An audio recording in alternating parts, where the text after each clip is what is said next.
Good morning. It's Tuesday morning and it looks like it's going to be another lovely day. I know first thing yesterday morning or overnight it did rain, which I was very surprised because Sunday was a gorgeous day. I did have a moment, feeling a bit down first thing yesterday morning, but as soon as the sun come out and it warmed up, great day, got plenty of laundry done. Yeah, I have to explain to you about this. I do like to do a spring clean and I have been delayed. A couple of things with everything going on, which we won't dwell on that. I do like to clean our home, spring clean it, do all the things that sort of get put off. Now I know this came, like, I believe from the Victorian era, because I remember watching sorry, I'm not supposed to touch my face, documentary on it and a series on Victorian life because of all the smog and ash and coal fires. I understand, I could be wrong, that's where it came from, the spring clean. Now normally I have done it by the first or second week in March, because then we normally start caravanning. So I like to do all the other bits. Although I carry on through the year, I try and get a majority of it done before the caravan season. We did get 1 week into caravan before the lockdown, but then we were supposed to go on a fortnight later, and as I said, that was cancelled. So I'm a bit delayed. Plus I start washing and cleaning anything and everything. That's all fleece jackets, as you know, and probably seen me out. I do wear that brown thick jacket. Hubby's got a black one. We use them most of the time. They're thicker than actual coats, actually. Well, our coats anyway. Just not waterproof as such. It does hold out quite a lot of the rain, but obviously if it's a drenched pile, it will soak through. So that is on my list. All hats, scarves, gloves. I've held off because we still have frost. We did have one major one this morning, but as I said, the sun's out. I sort of hung on about that, but I think I'm going to start getting that done. At the moment, I'm about to hang out all my bath towels, or at least all the cream and brown ones. I haven't done the maroon ones yet because I usually put a towel on the floor when I take everything off the bath and all the products, so I can wipe them over. Because they're maroon, I like to do them separate. I've washed all my beigey brown towels, the beige bath mats, and also the white bath mat from the cloakroom. So I was hoping to get the whole of the house cleaned, but couple of days I have been actually centering on laundry, so I'm going to get those done. I haven't made our bed, and I told my son not to make his. I've pulled all the bedding back to the bottom of the bed and opened both bedroom windows, as it seems so, to get rid of about the staleness of the air and try and breathe some fresh air, especially upstairs. When I'm upstairs, I can wear a thin jumper sometimes or a t-shirt or something. Downstairs, which I am now, I've got my jumper here. It's just here, look. Because when I'm down, you feel it, especially with the windows upstairs, unless it's a really hot day, because obviously heat rises and everything, but it's so warm upstairs, cooler downstairs. But I do not want to get a chill, so I'll be putting my jumper on in a minute to go and put my washing out. So what else? Yes, yesterday morning got the council letter along with my label, my sticker for my grass recycling bin. So that's been stuck on. That was put out at 6:10 this morning along with the recycle bin, because that's what's coming up. So I'm hoping and I'm praying that it's going to be picked up today. As I said, weeks ago they took the amount, and this is supposed to be the first pickup because they failed to pick it up November, December. Said we got rid of it, although we weren't paying at the time, and they weren't doing any pickups beginning of this year. But because they started charging from yesterday, in theory they should pick it up, and I'm hoping there's going to be no nonsense and it will go, because it's 3/4 the way to near enough full. I could have put more in it, but I think there's a ruling that it can't, you know, if it's too heavy or the lid doesn't go down, there's an opportunity that they can refuse to take it. So fingers crossed that it goes, and nobody, I'm hoping, will be nasty enough to put any more of their grass cuttings or any cuttings, because I've been hearing mowers going, strimmers going the last few days because of the weather, and have not put their grass cuttings in our bin, just for the fact that we have paid, although hubby did say that 2 more bins, I think 2 more had gone out, but he didn't notice whether there was labels on them or not.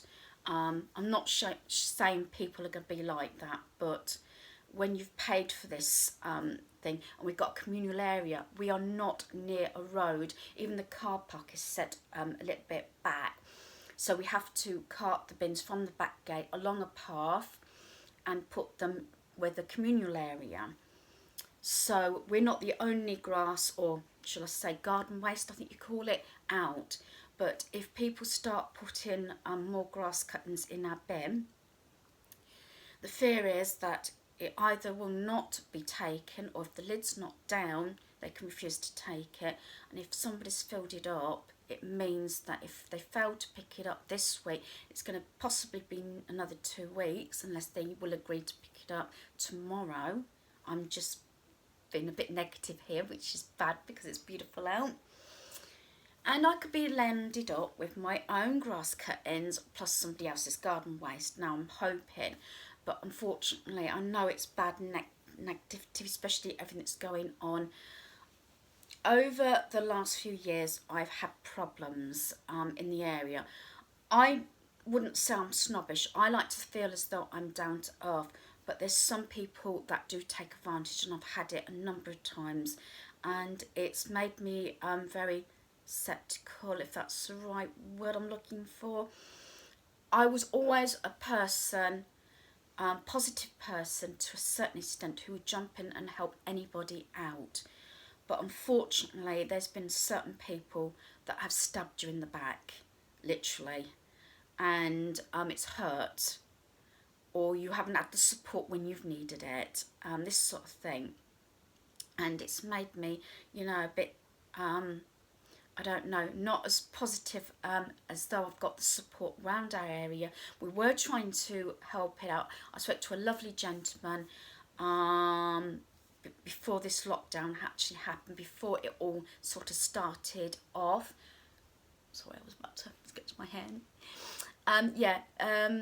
And he was a lovely gentleman. He said, oh, about the community coming together, the court and everything, and I was all for it, but I did stipulate to him that unfortunately I would try and help out where I can, but so much has happened. He hasn't lived in the court as long as we have. We have been here now 32 years. We've had this house, our home, 32 years. We've only had the one home together. It's our family home. We got married. We came back from our honeymoon straight into our married home and everything, and we've been here ever since. So I've seen a lot of people come and go. There is only like 2 people, and the numbers go up to well into the late 90s for our court, because we've also got flats. So our court is a really big, there's houses, there's flats, there's bungalows, there's council properties, there's privately owned. It's a very big court in this area. And so I've seen a lot of coming and going. So yeah, I'm trying to get that positive about, because I know about the times and what we're going through, and we need to be there for each other. But it's hard when people have been nasty to you and sort of know they're probably at a disadvantage or struggling or something. I haven't actually had anybody come up to me and say, oh, have you got so and so, or I could do with some help, is your hubby available, blah blah blah, because hubby used to do a lot around the community or in the court. He used to be there if anybody needed something doing or whatever, you know, he'd get his ladders out, he'd get his tools, and he was quite happy to help out. That died down a lot when some of our closest neighbours started moving due to you know, just feeling uncomfortable, and certain people, I'm not trying to be snobbish, moving into the area, it did make that bit of a gap, and I feel as though that gap is no longer there, which is really bad. This is the times that you should think that you'd come together, but it's hard to put away. I'm all usually for forgiveness, but I've had so much happen in my life and so many things go wrong, and not the support that I thought I would have from people who I've constantly supported and put myself out for and bared myself to them, and then they turn around and just basically cut me off. So I'm sorry to be so negative on a beautiful day like this. Let's try and bring that positive round, but sometimes, you know, there's a concentration there. I was always a worrier, always suffered from anxiety, not as bad as I have the last 5 or 6 years. It was always at the back. Last 5, 6 years, anxiety, panic attacks, health issues. I've gone up spout. I was made redundant, you know. We had a number of deaths in our family, not through what's going on now. And that sort of obviously brought us down. We were constantly going to, I'm not going to say it, because again I'm trying to be positive. So yeah, so we lost a number of our senior members of our family. Right, back to the positive. Now, I know a good friend of mine has commented about knowing some of my background, and I will answer some of the questions, although I haven't actually replied to the comment. I have read it, and I will, don't know whether I'll actually do a chat-in like this and go through everything, or whether I will just put things out during my videos. It might be a bit mixture of both. I don't know whether anybody's gone back this far, but I'm trying to work out when it was. It wasn't this Christmas just gone, it was the previous Christmas. Yeah. I don't know exactly when it was, whether it was October, November, December. I did come online as a video, and I sort of bared myself out on that video, and I think I actually admitted that I was getting emotional. I did put a little bit of background in about hobby, myself, our kids, who are adults now, about the struggle we'd had over a number of years through redundancy and number of issues, and obviously I went on to say how hubby was in the lift industry, express lifts. If anybody remembers seeing that in the lifts, it's a big company here where we live, or it was, until it closed down. It had, like, I believe 700 workers. It had its own clubhouse, functions, the lot. It was a very big community and a big part of the town. It was one of the biggest communities. We're also famous, or was famous, for boot and shoe. And also British Timken was a big engineering firm. All near enough have gone. There is Churches, which is actually, I think, possibly the only now boot and shoe company left in our town. I understand 400 workers possibly, because I know someone told me recently they were all out of work at the moment. It hasn't closed down permanently, but it's down in lockdown. Probably because they're not providing other manufacturers and shops, so they've just literally closed their factory down. British Timken closed down. Again, that was a big engineering firm. Hundreds of people worked there. Express Lifts. Now, Express Lifts is the main one because that's where hubby was, and that's roughly around the time I met him. We're both on YTS sort of thing. That was the thing back in the 80s, leaving school because of the high redundancy rate. Youth training scheme, whereby you only got £25 per week to do the equivalent of a full adult, although we were only 16 when we went on it.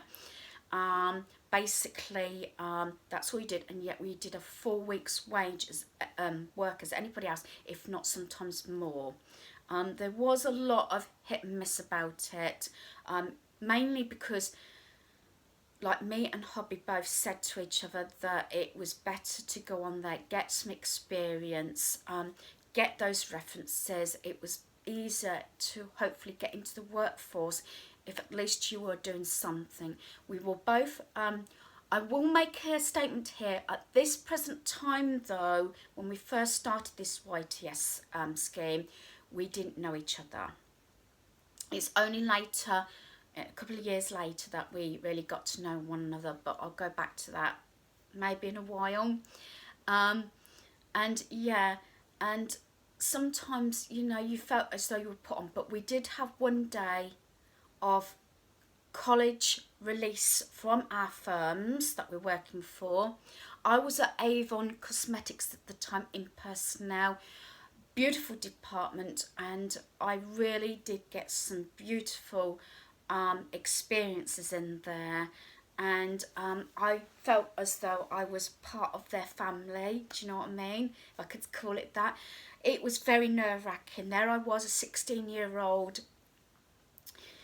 I wouldn't say you would call them old at the time, but probably at that age you do, because they had amazing experience. But because it was personnel, you had about, I think, 4 or 5 different managers, their assistants, and also each of the secretaries. And I sort of was round that area, so it was quite you know, a nerve-wracking time for me, especially as I was a nervous person anyway. But I'd had an interview. You had to have an interview as well to go on the YTS, and then to go to the organisation. They were prepared to take you on. I learned a lot of skills. Telephone I found very hard, especially at first, because I didn't know. I knew of Avon Cosmetics because my mum used to have Avon at the time, but it was certainly very difficult for a 16 nervous, anxiety sort of person as I was, and being, not that I should say about my site, hubby keeps saying, you know, great things come in small packages. Thank you very much, hubby. I'm not talking about this, I'm talking about this. I've made that you know, because we're always joking about my height, especially as everybody else is sort of 6 foot and over. Yeah, I'm trying to get not emotional now. As they do, what was it? What movie?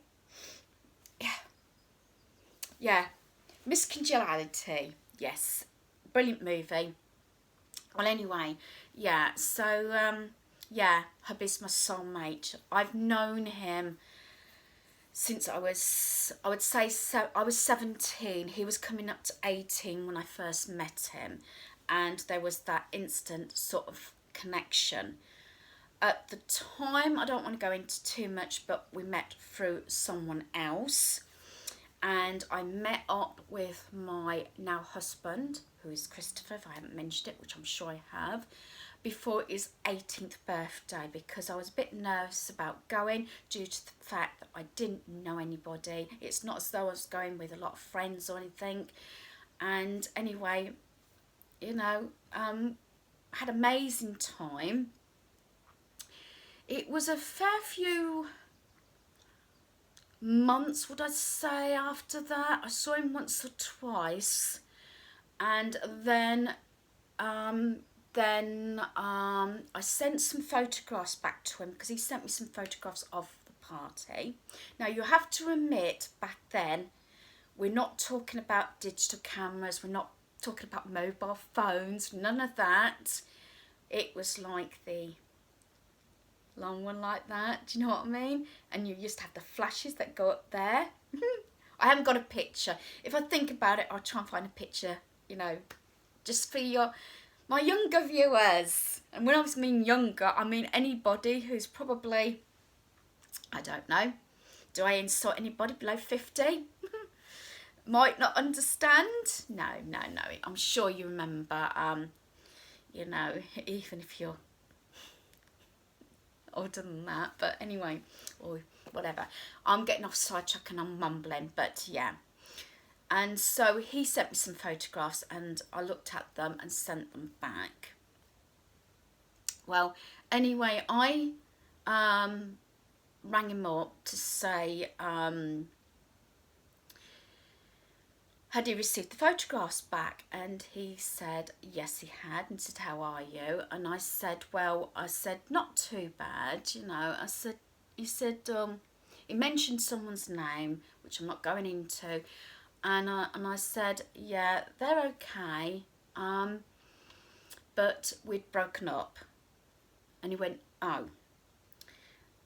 He said, I didn't know that. And I said, no. I said, about a month ago, we broke up.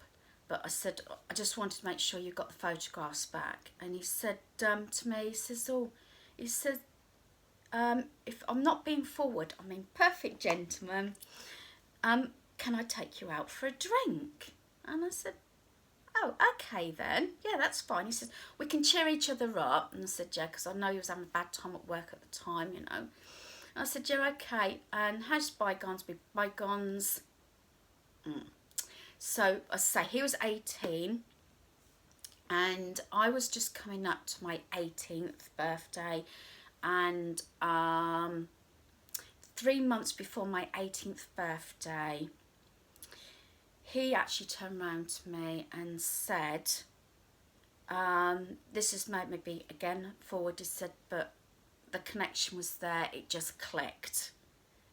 He knew, I knew, and he said, I'm just pre-warning you, Sadie, I know it's not very romantic, because he felt he wasn't romantic, although he bought me roses and a single rose frequently and things like that. He said, your 18th birthday is coming up. He said, can I ask you on your 18th birthday, will you marry me? He says, you don't have to tell me now. And I said, yes. He said, and then he waffled on. He says, no. He says, I've been practicing this. Getting all emotional. He says, now on your 18th birthday, he said, hang on, what did you say? I said, yes. I haven't got a ring. And he was quite upset. I says, and then I turned around and said, you asked me again on my 18th birthday. And it was just brilliant, and we just knew we had that connection. On my 18th birthday, he proposed to me again, gave me the ring, and we had an engagement party 3 days later. So, and I've been with him ever since. We got married. I was 21 when we got married. We did have a long engagement due to the fact that people around us, family members, were very nervous, which I could understand. There we were, we'd only been going out 3 months or so, and he was proposing. So yeah, so we did have a long engagement. So I got engaged on my 18th birthday and got married on the year, I was 21 in January, and we got married in the May Whit Week, because at the time he was at Express Lifts. By this time he was in full employment, and they had standard holidays. They had like I think it was Whitsun, Factory Fortnight and September break. So it was very standard at that time anyway. It did change completely, but that time that's what it is. And we did get married, and we got married in St Peter and St Paul, and you may have seen it a while back. It was in a video. I'm sure I clipped it in the video when we spent some time with a friend at a crafts show at the Abington Park Museum, and the church is also in the grounds. So yeah, so that is basically Broadway how we sort of met. So there's a lot going on in between that, but that's the gist of the story of me and hubby, which I hope that the person who asked me, I'm not sure if she wants me still to mention her name, asked how we met and wanted some background. She also wants to know a bit about my childhood, and I'm quite happy to discuss that. But I'm supposed to be putting my washing out and doing some housework, and here I am talking, so I might have to do this in parts. Again, I'm going to say that I've done this in one stint. I haven't chopped it, I haven't put any transitions in at this moment. I am not, this is declaration, I'm not sure how much of this video I am actually going to share. I will have to reel it back because obviously there's personal details there, and I'm sometimes on that fence. You don't want to be criticised or something, or negativity or something, I don't know. So I will have to watch it back and decide. And sometimes when it gets really personal and it does actually reflect on members of my family, like hubby or my sons, sometimes I will actually show them my footage before I upload it in case there's something they don't particularly want known. I don't know. But all being well, this may stay complete. As I said, and that's why we did have a long engagement. Plus, you have to remember, we were very young at the time. We were still, I mean, hubby's a bit older than me, but I was only 18. Luckily, at that time, in between leaving Avon, because they couldn't actually guarantee me at the time a permanent position, but hubby was kept on at Express Lifts, and he built himself up through the years. While I was at Avon Cosmetics, I had a communication from Nationwide Building Society. Now, admittedly, it was Angular at the time, not Nationwide. It's been a number of things, but it was Angular. It had been years. All my banking was done through them, and they contacted me and offered me to come back for a second, possibly a third interview, and offer my job. I jumped at the chance after realising that Avon said, after I had a word with the personnel manager, that unfortunately there was not a position there, which hurt a little bit, but Nationwide was actually the place I'd actually applied to before I went on the YTS, but they weren't taking anybody on at the time. So it was Anglia, and then it was Anglia and Nationwide, and then it was just, you'll know it as Nationwide now. So yeah, and of course, why it took a while to save up for a home. We never rented, we actually bought our home. We did have a mortgage, which helped with being at, I'll say Nationwide, it wasn't that, as I say at the time, but Nationwide. We were having to save up for a wedding and everything else that comes along with it. So yeah, I don't know whether I will include this at some time, I'm not sure, but I do know I've got a photo album of certain pictures of our home, how it was when we first were setting up home and getting married. And believe it or not, we only have the basics. The one thing that I really wanted was a beautiful bedroom. I said if we hadn't got any other furniture, no three-piece suite or anything like that, I wanted obviously a bed, and we went units, and I saved like hell.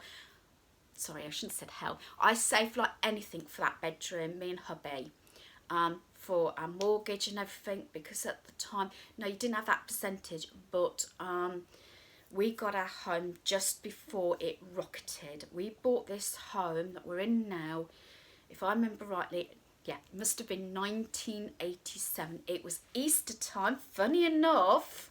It's coming up. It was about the 12th or 13th of April in 1987. We purchased this, well, I would say we moved in to the home. We got our keys, I should say we got our keys on that day. It was Easter weekend, if I remember rightly. We did delay having the keys because we actually allowed the previous owners to move out. They did have a shop and they said it was hard, so it was actually Easter Sunday, if I remember rightly, that we did actually get our keys, which turned out into a bit of a palaver because they failed, first of all, failed to turn up on time at the estate agents to hand the keys in, which really annoyed us at the time. We'd exchanged, we'd completed, we were supposed to be getting our keys, and we hung on for half a day for these keys, and the estate agents were saying that they weren't picking up their phone or anything because they'd already moved on the Friday, which was Good Friday, or was moving. So they should remember, no mobile phones at this time. Forget the technology, just a landline, but they also had the phone number for their shop. They had a corner shop, and that was what really hit hard, because the estate agents were ringing this shop number and they weren't picking up, and yet they were supposed to be open. Well, we finally did get the key, and we sat here in this very room. This is the lounge, with 2 very cheap deck chairs and a bottle of champagne, which hubby opened up because it was our first bottle of champagne, and the cork went shooting off and dented the ceiling. Yeah, so that sticks in mind, because we sat there with this bottle of champagne, 2 deck chairs and plastic cups. But you know what? We looked at one another and we said to ourselves, or we said to each other, I should say, wow, we're together, we've got our first home, life is good. 2 deck chairs, a bottle of champagne, and 2 plastic cups, and no light bulbs. Yeah.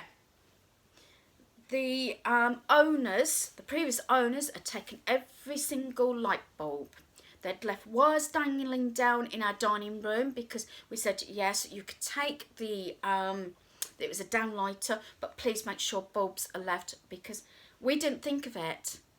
So luckily it was still daytime, we had no light bulbs, it's Easter Sunday, and at that time you have to imagine, although the estate agents agreed, I'm not sure if they were always open Easter Sunday or not, but you have to remember, shops weren't open. I don't think anyway. Or if they were only open, like the corner shops, especially going back on the 100 years of the corner shop. Yeah, been watching that, and that's finished now. But you have to imagine, you didn't have the opening hours either, just for those younger ones. Making me sound ancient. I'm an antique girl, that's me. What's the saying? You're young as you feel. Yeah, so that is basically what I wanted to say. I will point out, because chat's going on for so long, and I'm sorry if I'm boring you, but I'm a great believer in fate, so is hubby. We like to believe in our life so far that things have always happened for a reason, and whether it's good or bad, we've always found ourselves, you know, as if you're possibly even drowning, but swimming up, this is just a metaphor, swimming up to the surface and somehow breaking through. That's how I always feel. It doesn't matter how bad things have got, that's how I always feel, and we always can look at one another, being sloppy and saying, we're together and we're happy. Now, I'm not going to dwell on what's going on. I know it's stressful for everybody, and we're also feeling it, because I think this is something way out of our control. Way out of control. Yes, you can take everything that's going on. You can put things in place. Yes, we did get our government letter yesterday through the door from 10 Downing Street, as I presume every household should be getting theirs if you haven't already. But it's basically what we've already known anyway. But it's that control issue, and I think when I haven't got a certain amount of control, my anxiety rises, and I've been trying to keep myself busy, even waffling, doing a lot more, as I would have cut and chopped a lot of my videos, but I've left it in. Again, this is me, this is who I am, and when you haven't got that sense of control, while I'm in my own home, as I am at the moment, and that's why I'm talking like this, and being free to talk. Again, not sure how family are gonna feel about this. I'm not sure, but I'm sure hubby's not going to mind. We're soulmates, we always have been. We knew the connection straight off. It just, when we first met, it was not feasible. We had to wait a time before we could approach each other, and that's all I'll say again on that matter. But yeah, control, and I think when you haven't got a sense of control, what I'm talking about environment, people to a certain extent. That eases my anxiety if I know I've got that in place. If I haven't, it's hard. Every time my husband goes out the door, every time my son goes out the door, more now, this last month, it's been hard. I'm not so, maybe I should be concerned. I am sort of concerned about the financial aspect, their jobs. They're still out there, they're still working full time at the moment, but it's coming back, and you don't know, they're so careful and everything, trying to keep to the guidelines and everything, and it was that seesaw whether they not work and possibly likely to be out of a job. I know a lot of people are going to think, sure, it's better to be safe and have no job. It's the back of my mind. No, hubby, he is the practical one, I would say. And we did discuss this, even my son that lives with us who's working, we did sit down and discuss this. We can take every precaution we can, and we're not trying to be negative about this, but if something's going to happen to a member of our close-knit family, unfortunately, we feel as though there's nothing else we can do. We've still got to live, we've still got to carry on, and like I said, although they are not on national health, they are not nurse, doctor or police or fireman or something like that. They are still out there, and I've got to say this to anybody else, the food industry and everything, because sometimes I don't think they're getting enough recognition. All the people out there that's still working, taxi drivers, you know, the bus drivers, and anybody else out there that's still actually contributing to try and keep Britain safe, but still keep us going. Now, I will say, and I'll probably say it a number of times, yes, you must stay at home. But on the other hand, life still has to go on, and there is a lot of people behind the scenes that are supporting everybody else who don't get the recognition. My son, he works in a garage, you know, helping out the mechanics and everything because they're short-staffed. And yes, they've closed a portion of their garages, their chain, and there's talk whether they're likely to take volunteers to take the 80% cut and things like this, if it comes down to it, because a portion of their work obviously is the mechanic side of it. The other portion is keeping certain vehicles on the road that are helping out the services. Hubby, he's in Sheet Metal, a company in our industrial estate. They are supporting other businesses. There's a group of them where they're combined with work components, and I know there's lasers, there's trumps and everything. There's a lot of machinery, computers and everything involved in husband's work. But they are helping other companies to, even though they've got minimal, I mean, hubby's workforce is down to less than half.